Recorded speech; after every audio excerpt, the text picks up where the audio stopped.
प्यारे बच्चों, आज हम देखेंगे क्लास 10 साइंस के आपके पूरे किताब से इम्पॉर्टेंट क्वेश्चन जो हैं, चाहे वो लघु उत्तरी के हों या दीर्घ उत्तरी के हों, विज्ञान के बारे में हम देखेंगे। इसमें हम पार्ट 1 आपको हमने बनाकर दे दिया है, उसमें जो भी इम्पॉर्टेंट क्वेश्चन है।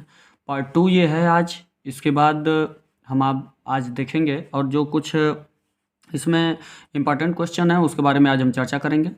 इसमें आज बच्चों हम यही कहना चाहेंगे कि इसमें जो भी क्वेश्चन है इसके या पार्ट 1 में हमने जो भी आपको क्वेश्चन दिया हुआ है उसे एकदम भली भांति तैयार कर लीजिएगा। एक भी प्रश्न छोड़ने का काम मत कीजिएगा, क्योंकि उन्हीं में से आपके प्रश्न बनने वाले हैं, बाहर से कुछ बनने वाला नहीं है। जो भी इंपॉर्टेंट क्वेश्चन है पहले इसे तैयार कर लीजिएगा, उसके बाद फिर बाकी सरसरी निगाह से पूरे लेसनों को देख लीजिएगा, लेकिन पहले इसे ज़रूर तैयार कर लीजिएगा। इसलिए हमने आपके लिए ये बनाया हुआ है, इसे आप देखें।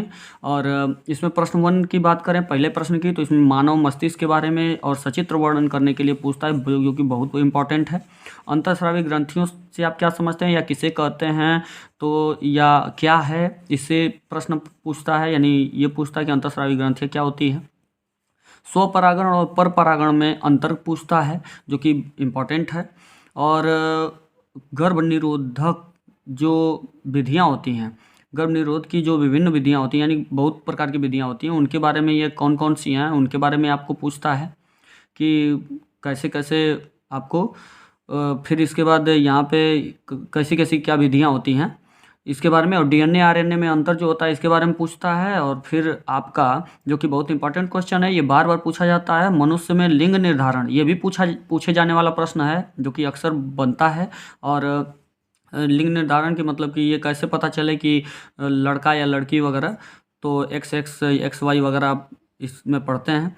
मेंडल में आनुवांशिकता का जो नियम है उसके बारे में पूछता है, जो कि बहुत इंपॉर्टेंट है, हर साल पूछे जाने वाले प्रश्न है, जो कि इंपॉर्टेंट या वेरी इंपॉर्टेंट हमने लिखा है। ये क्वेश्चन तो हर साल ही बनने वाले हैं, जैसे पहले वाले को हमने लिखा है, फिर इसके बाद तीसरे वाले प्रश्न को लिखा है, फिर 5वें वाले प्रश्न को लिखा है। ये इतने इंपॉर्टेंट हैं कि ये हर साल लगभग बन जाते हैं। लेकिन और जो प्रश्न हैं जिसके आगे वेरी इंपॉर्टेंट या इंपॉर्टेंट नहीं लिखा गया है, तो उसे वो भी प्रश्न आपके बनते हैं। लेकिन क्या होता है कि बशर्ते यही होता है कि 1 साल गैप वगैरह ऐसे करके होता है। लेकिन ये इंपॉर्टेंट है, ये भी हो सकता है कभी कभी रिपीट कर देता है, तो आपको तो पता है नहीं कि रिपीट करेगा क्या करेगा, ना मुझे पता है। लेकिन ये क्वेश्चन जो इंपॉर्टेंट हैं, जो कि अक्सर पूछे जाने वाले हैं, उन्हीं को चुना जाए तो ज़्यादा बेहतर होगा। क्योंकि पहले जो इंपॉर्टेंट क्वेश्चन है उसे तैयार कर लें, बाकी जो इंपॉर्टेंट नहीं होते हैं, जो इसे एक बार सरसरी निगाह से आप देख लें तो काम हो जाता है। तो ये काम करना चाहिए। तो इंपॉर्टेंट क्वेश्चन को सबसे पहले टच करना चाहिए, जो अधिक नंबर देने वाले हैं। तो इसके बाद या जो निश्चित है कि ये आने ही वाला है, नर और मादा जनन तंत्र जो होते हैं, या तो इनमें से ही, देखिए ये इस पर भले हमने नहीं लिखा हुआ है कि इंपॉर्टेंट या वेरी इंपॉर्टेंट, लेकिन ये इसमें से एक क्वेश्चन आपका बनता है, चाहे नर जनन तंत्र से बने या मादा जनन तंत्र से बने, इसमें आपका बनने ही वाला है।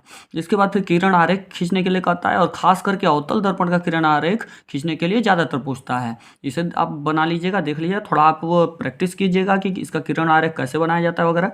इसके बाद निकट दृष्टि दोष जो होता है, इसका कारण और निवारण ये बार बार पूछता है। दूर दृष्टि दोष तो बहुत कम, लेकिन निकट दृष्टि दोष जो होता है बहुत बार बार पूछता है इसको। और इसका निवारण क्या होता है, यानी इस दोष को कैसे ठीक किया जा सकता है, कैसा लेंस लगाया जाएगा, क्या किया जाएगा वगैरह, ये आपका होता है, इसमें आप देख लीजिएगा।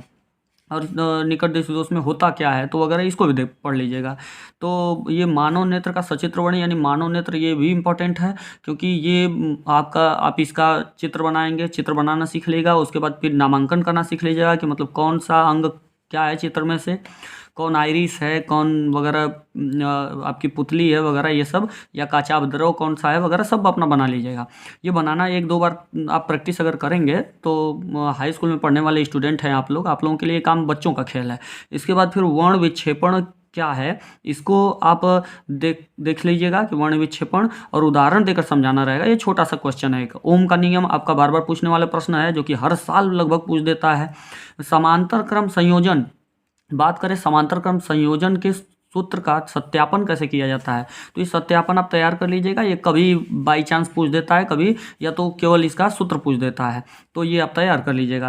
या समांतर क्रम संयोजन क्या होता है इसके बारे में पढ़ लीजिएगा। और अंतिम 15वां प्रश्न जो हमने लिखा है, फ्लेमिंग के दाएं हाथ का नियम। बाएं हाथ का नियम भी होता है, लेकिन उतना ज़्यादा नहीं पूछा जाता है। दाएं हाथ का नियम बहुत ज़्यादा पूछा जाता है, इसलिए फ्लेमिंग के दाएं हाथ का नियम याद कर लीजिएगा। जब ये याद हो जाए तो भाई बाएं हाथ का नियम एक बार पढ़ लीजिएगा, और दोनों में अंतर कर लीजिएगा, आपको समझ में आ जाएगा। तो ये क्वेश्चन जो 15 क्वेश्चन हमने आपके लिए बनाया बच्चों, इसे आप भरसक पहले पार्ट 1 और ये जो हमने आज दिया हुआ है ये पार्ट 2, ये एकदम पहले तैयार कर लीजिए। इसके बाद कहीं अपनी निगाह या अपना ध्यान इधर उधर कीजिएगा। Thank you.